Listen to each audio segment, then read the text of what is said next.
but I remember you when you first started. I had got out of the business.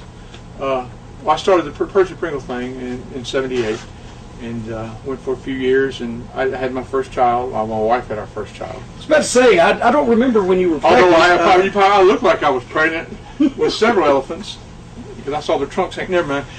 Anyway, stop it. Anyway, so I quit, and which I covered all this in the first DVD I did. I got out of the business when we went to college. So I was out of the business. I was out of the business per se, as I wasn't working, but I continued to go to the matches and everything. And that's when you were coming along.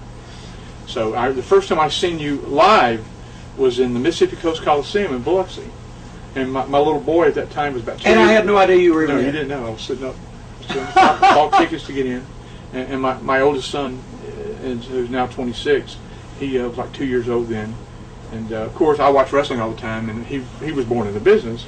And I'll never forget, he saw you all the time, and he just learned how to talk. He called you Apple Cornette.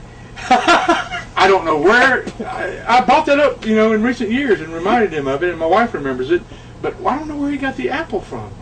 Was it because of my bulbous shape? I don't know, but he called you Apple Cornette. But I always. See, you were sitting up there in the Mississippi Gulf Coast Coliseum, which everybody saw after Hurricane Katrina. Was probably the only thing still standing in Biloxi.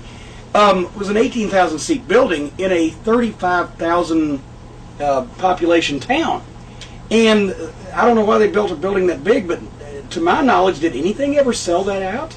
Not then. I've seen things, of course, since. Yeah, but I mean, wrestling would draw a decent crowd in Biloxi, but not 18,000 people, especially running it every 2 weeks. So much of that building would be dark. It was dangerous.